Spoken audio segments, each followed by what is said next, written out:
Hello, my name is Ryan. I figured I'm painting. Might as well record. Not a small fortune to get all of these paintings.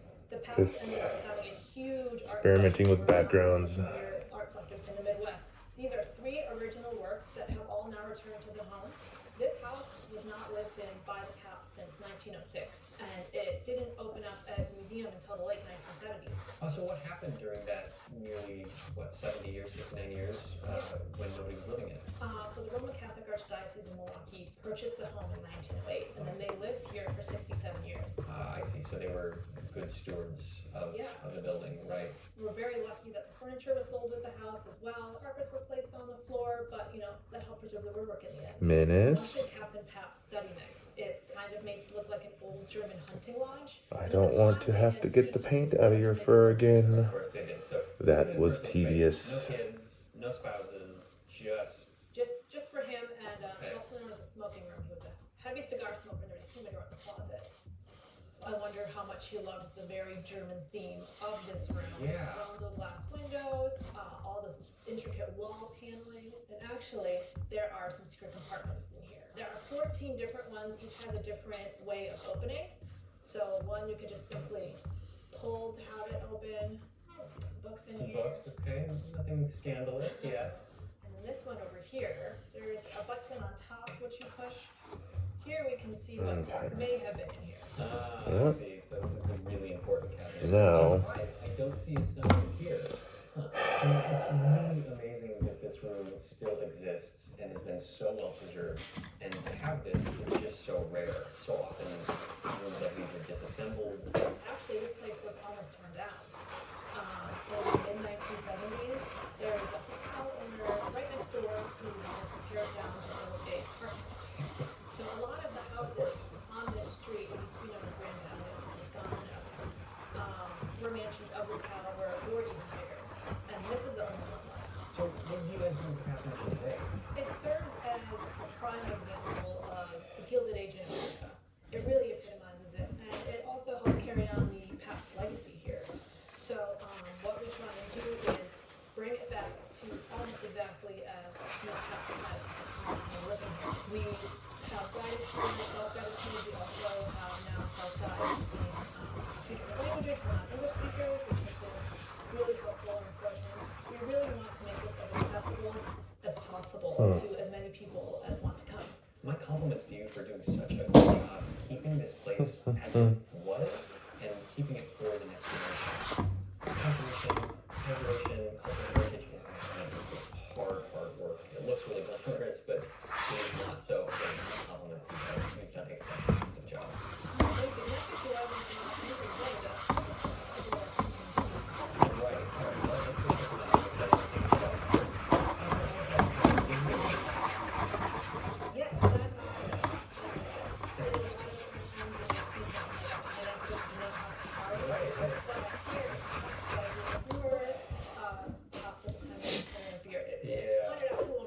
that's right. Very on brand with that. Very cool. Very cool. these 2 works are worked by an Italian artist named Giuseppe Magni, done circa 1895. And these actually didn't originally hang in the home, but rather a Pap's own property called the Empire Temple.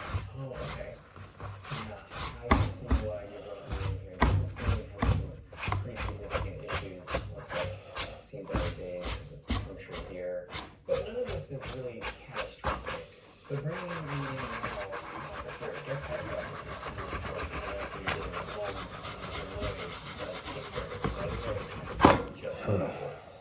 Alright, so this painting Okay.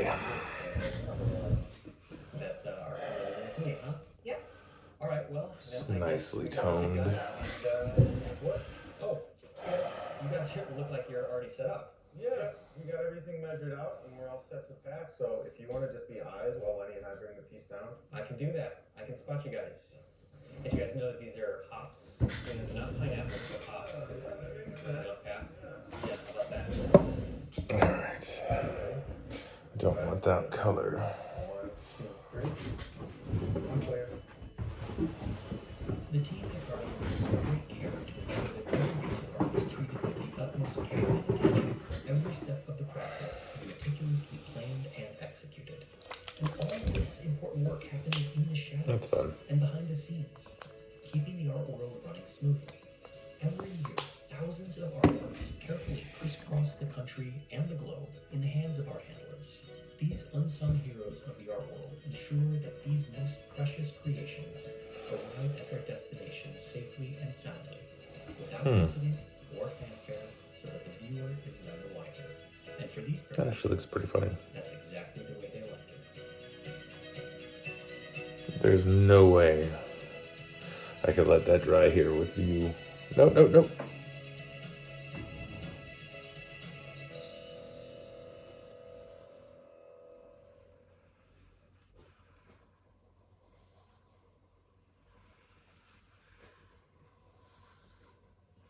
You know, artists will paint on just about anything. Wood, metal, household objects, sheets in fact. But for artists who care about their work, it has to be canvas. And for the most discerning of artists, well, there's only one type, and that's linen. But the story of linen doesn't start and stop at the art store. No. In fact, it begins here, in this field in Belgium, with the flax plant.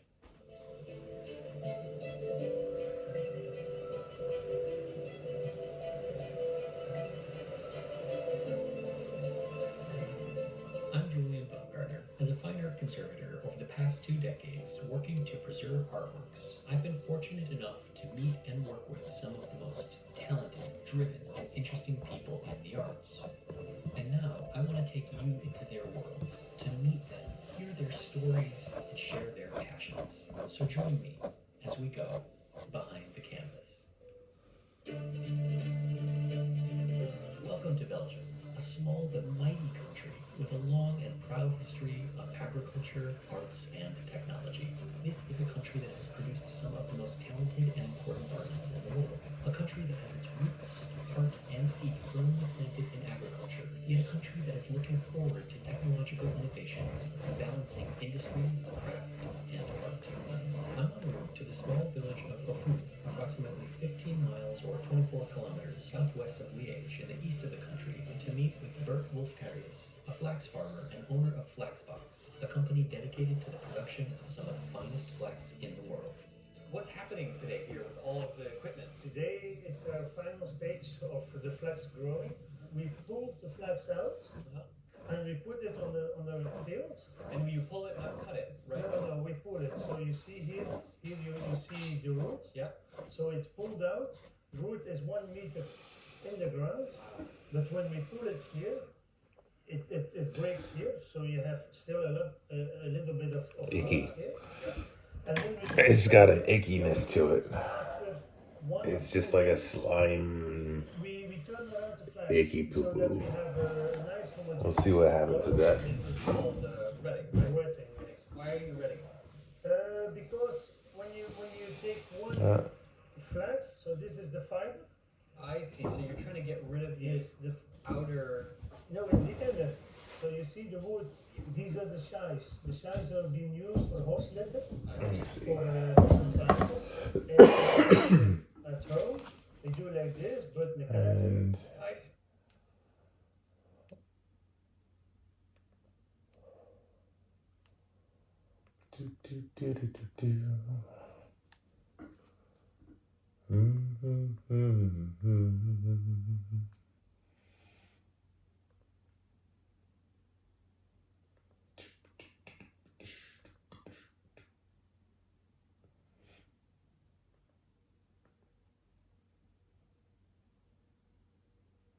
Huh, I don't think I've watched this one.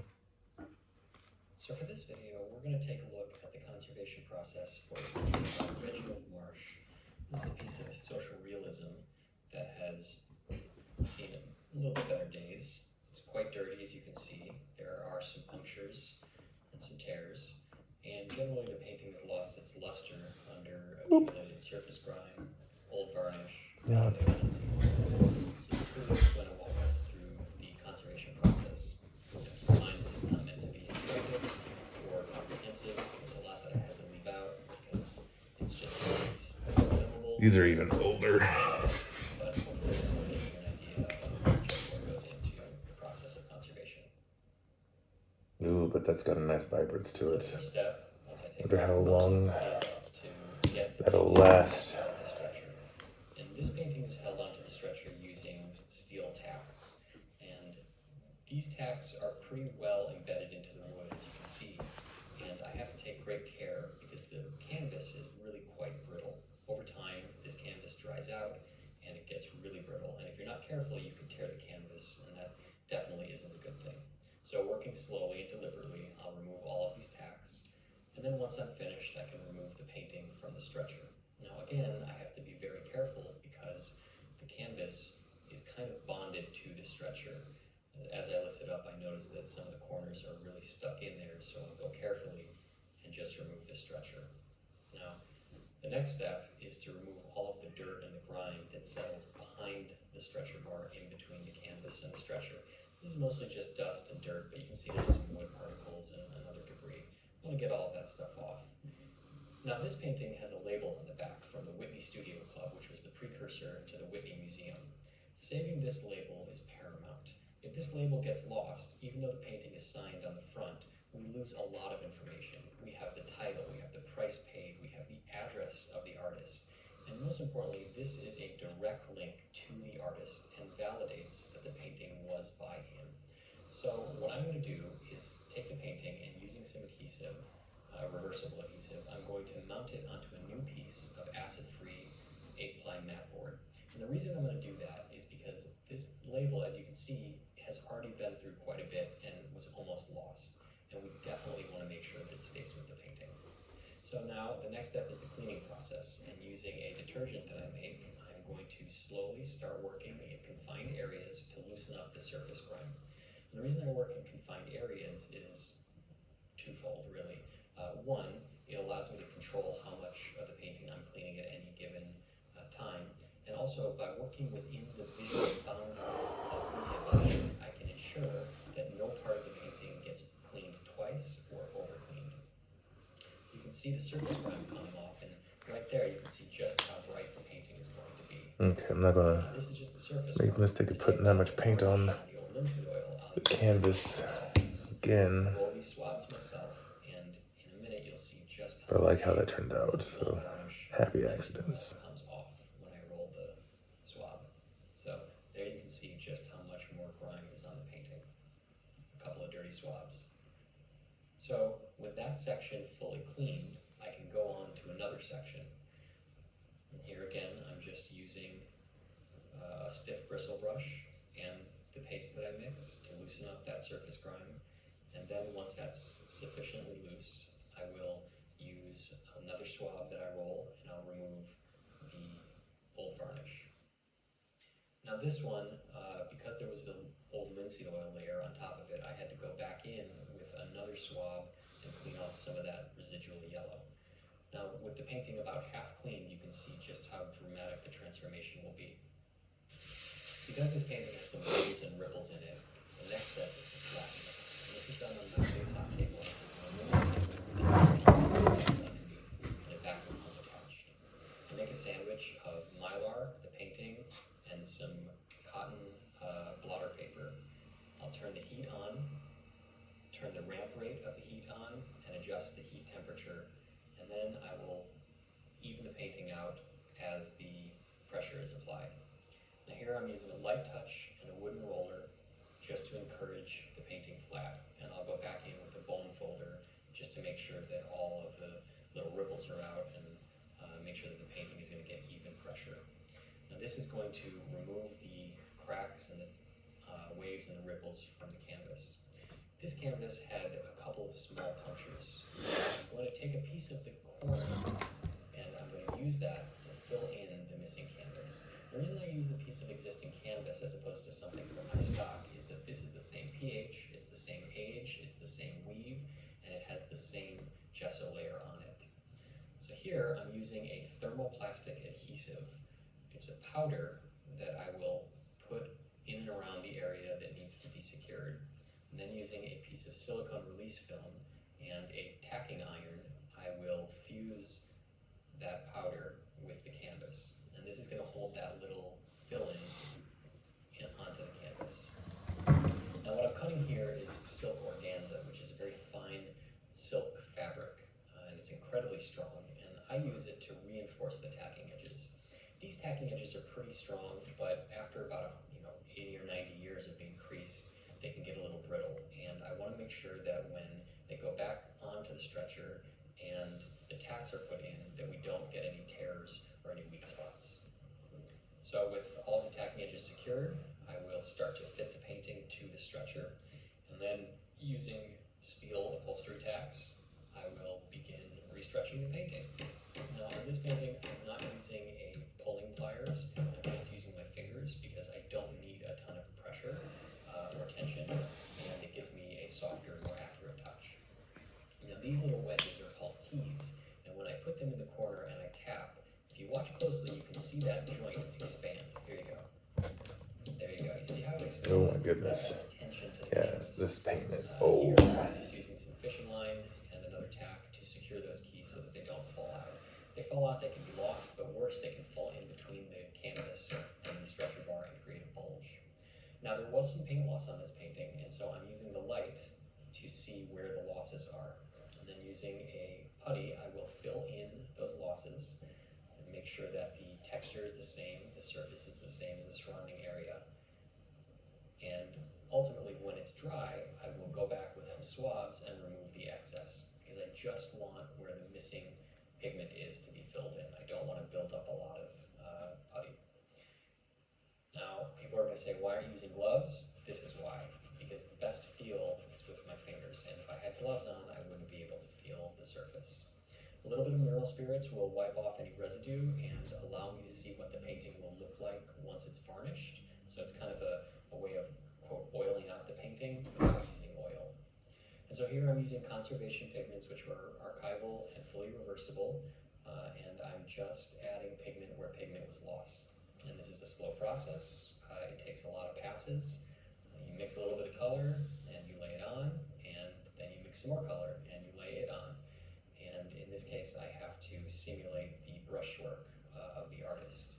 So I'm adding some highlights in there. And once the entire painting has been retouched, I will let it sit for a couple days, come back to it, take a second pass on it, make sure I didn't miss anything. And if I did, I'll continue. Now that label got mounted, got wrapped in plastic film, and is now getting screwed to the stretcher with brass screws. And this is a piece of acid-free foam. The reason I'm putting that on is twofold. One, it protects the back of the painting from debris, from incident like being banged into something, and also it limits the amount of flex that the canvas has. When you create a kind of a chamber that's sealed, the canvas isn't going to flex so much as it's moved or as the humidity changes. So into my back room where I am going to varnish the painting. And this painting I'm going to use a two-step varnishing process. First one, I'm going to brush the varnish on with a just big old thick bristle hair brush. Gives me a lot of coverage. The brush holds a lot of varnish, so I don't need to recharge it. And I'm just going to take my time and go front to back, left to right, up, down, just making sure I have even coverage across the whole painting. And then you'll see that I go around the edges on the final pass. Here we go. And I'm just making sure that anything that pooled on the edges is removed. Now, after that varnish dries, I take the same varnish, but a glossier version. You I spray it little a goober. little bit higher than What do you think you're doing? What I want is to get adequate coverage of the It's so painting. tempting I to want boop some of you that shiny varnish to start to dry with the as it paintbrush. hits the painting, which gives me kind of a crystal Boop. effect. So here's the painting before conservation, and Silly here's the girl. painting after conservation. The video doesn't really capture the surface sheen and All how right. great it looks, how velvety. But you Ugh, can that's see that there's does a not look lot good at more all. color. There's a lot more detail. Okay. All of the deflections, the holes, the waves, the ripples have been adjusted and taken care of. And this painting is now stable and secure for the next 100 or so years. Any of the work that I've done can be removed by the next conservator, and nothing that I've done is permanent or potentially harmful to the painting. So, thanks for watching.